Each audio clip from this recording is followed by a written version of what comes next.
Hello friends. मैं आपसे एक बात करना चाहता हूँ जो मुझे बहुत टाइम से लग रही थी, और ये बहुत इम्पोर्टेंट चीज़ है जो कि रिलेटेड है हमारे मेंटल हेल्थ के। मैक्सिमम जो टीनेजर्स हैं या फिर लोग जो हैं मैक्सिमम वो क्या कर रहे हैं, अपनी फिज़िकल फिटनेस को तो बढ़िया कर रहे हैं, बट फिज़िकल फिटनेस को बढ़िया करने से कुछ नहीं होता। होता है एक एक सिनेरियो में, वो भी बहुत बढ़िया चीज़ है, बट मेन चीज़ वो है मेंटल हेल्थ। मेंटल अब इतना इस टॉपिक से हमारा इंडिया और टीनेजर्स इतने पिछड़े हुए हैं, इनको मेंटल हेल्थ का एम भी नहीं पता, मतलब मेंटल हेल्थ का अर्थ भी नहीं पता, मीनिंग ही नहीं पता। और वो सुधारे, वो कैसे सुधारे, ये तो बहुत दूर की बात है। अब देखो यार, मुझे जो लग रहा है मैं वो बात बता दे रहा हूँ, क्योंकि मैं भी एज अ टीनेजर इन्हीं थॉट्स से गुजरा हूँ कि जब भी मुझे बहुत बुरा लगता था, वो अगर किसी भी चीज़ से बुरा लगता था, या तो वो किसी एक्सटर्नल चीज़ से होती थी, या फिर ऐसी कोई तो चीज़ होती थी जो कि मेरे पास नहीं है और मुझे लगता था कि होनी चाहिए। बट ऐसा ज़रूरी नहीं है यार, जो चीज़ हमें लगे वो 100% हमारे पास हो ही। जैसे मान लो, मैं अगर आपको एक एग्जांपल देता हूँ कि मैं चैडमैक्स देख रहा था, चैडमैक्स कोर्स, उसको 1000 कल तक वो 1000 रुपये का था, बट मैंने उसे नहीं लिया, क्योंकि यार मुझे ऐसे इच्छा नहीं थी, स्ट्रांग विल नहीं था कि नहीं लेना है, इसलिए मैंने नहीं लिया। बट यही मुझे एक प्रॉब्लम याद आती है, ऐसा मुझे उस टाइम पे बहुत होता था जब मैं स्कूल ट्यूशन को वगैरह जाता था, और टेस्ट का वगैरह बहुत फ्रस्ट्रेशन होता था। बाय द वे, मैं अपने चैड मैक्स का ये एग्जांपल कंटिन्यू करता हूँ, तो मुझे वो लेने का मन नहीं करता था। एट द सेम वे, मुझे क्या लग रहा था, एक मिनट, मोबाइल अच्छे से पकड़ लो। मुझे क्या लग रहा था कि मेरे पास चैड मैक्स हो, बट मुझे उसके लिए 1000 रुपये नहीं देने पड़े। अब ये कैसे पॉसिबल है भाई? पॉसिबल बिल्कुल नहीं है। अब ये पॉसिबल ही नहीं है, और मुझे लग रहा है कि मेरे पास हो। तो ऐसा करने के बाद मेरे पास फिर भी दो ऑप्शंस रहते थे, या तो अपसेट हो लूँ, जैसे मैक्सिमम इंडिया के टीनेजर्स हैं वैसे ही, या फिर उसको एक्चुअल में खरीदने के ऊपर ध्यान दूँ। उसको जब एक्चुअल में जब मैं उसको अपने पैसे से खरीदूंगा, वो पैसा मैंने खुद कमाया होगा, जिस स्किल को डेवलप करके कमाया, जिस स्किल को बेच के कमाया होगा, वो डेवलप करो। मेरे पास यही दो ऑप्शंस रहते हैं कि या तो मैं ब्लेम करूँ किसी न किसी के ऊपर कि मेरा पुश्ते बहुत ये गरीब थी, मेरी गरीब परिवार से हूँ वगैरह वगैरह। बट यही कि यही इसमें वही बात आती है कि आपको बेटर बनना है या बेटर बनना है।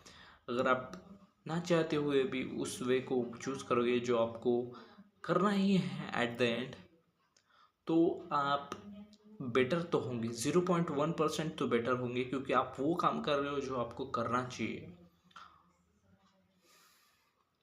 ऐसे ही मैं अगर जैसे स्कूल ट्यूशन के टाइम पे मैं बात बताने लगूँ, तो होता क्या था, इसके सिम्टम्स में सबसे पहले तो मैं सिम्टम्स बता देता हूँ, फिर एग्जांपल तो चलते ही रहेंगे यार।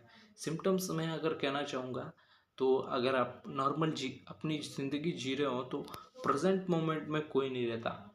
मुझे आज भी याद है, ओशो जी यही कहते हैं। ओशो, अगर आपको याद नहीं है तो, दुनिया के सबसे वाइज मैन, पता नहीं है तो भी बता दूँ, वाइज मैन, दुनिया के सबसे वाइज मैन, उन्होंने ये एक बात कही है कि आप अगर अभी किसी जगह पे उपस्थित हो और आपको पता नहीं चल रहा है कि आजू बाजू क्या चल रहा है, जैसे कि मैं अपने क्लास में बहुत रहता था, मैं और मुझे एक बात याद आती है, हमारे सर बोलते थे, एक सर थे वो बोलते थे कि आप यहाँ पर फिजिकली प्रेजेंट हो बट मेंटली कहीं और हो। ऐसा मुझे नहीं, हर हर स्टूडेंट को बोलते थे।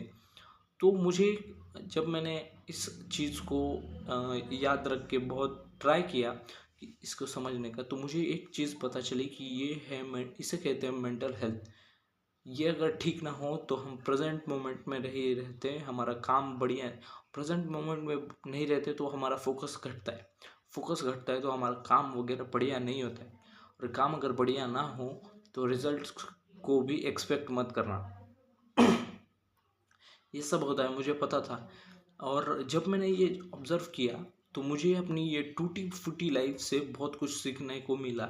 जैसे मैंने बताया कि मेरे क्लास में मुझे ध्यान नहीं लगता था, अगर मैं ध्यान देने की कोशिश करूँ तो लग जाता था, बट अचानक कोई भी दूसरा थॉट आता था, कल गेम में क्या हुआ, कल ट्यूशन में क्या हुआ, ये वगैरह। ये सिम्टम्स है घटिया मेंटल हेल्थ के।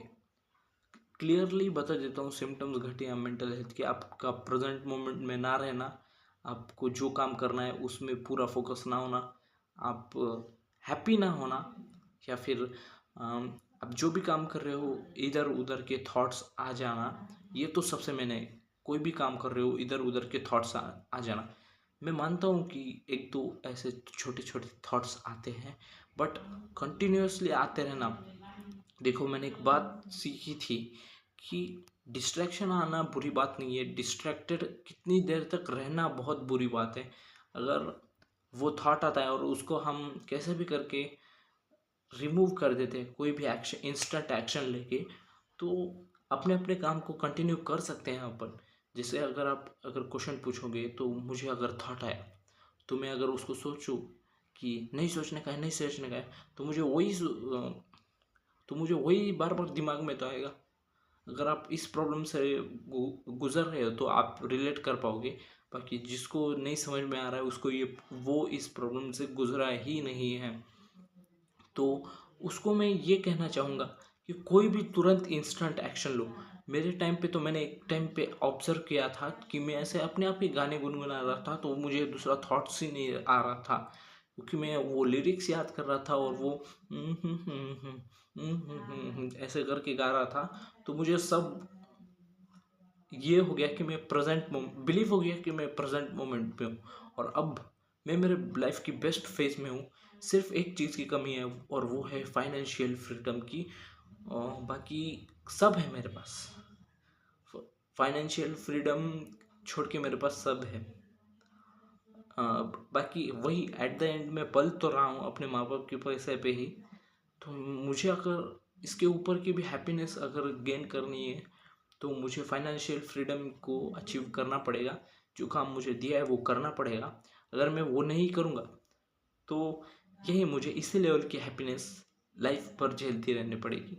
और क्या पता ये हैप्पीनेस फ्यूचर में हो या ना हो, तब मुझे वो हैप्पीनेस हेल्प करेगी, क्योंकि मेरे पास ये नहीं रहेगी तो वो रहेगी। तो यही कुछ बात थी। और मैं यही कहना चाहूँगा कि बी ग्रेटफुल। आपके पास जो भी है वो ग्रेटफुल, उसके लिए ग्रेटफुल रहो। और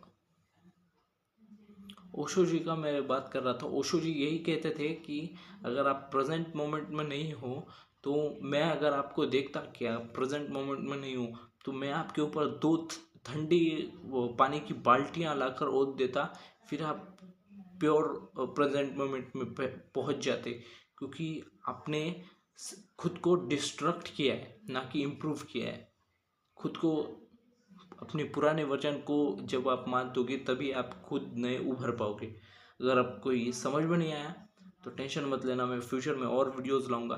बाकी देखते रहिए और सुधरते रहिए, मेरे एक्सपीरियंस से सीखते रहिए।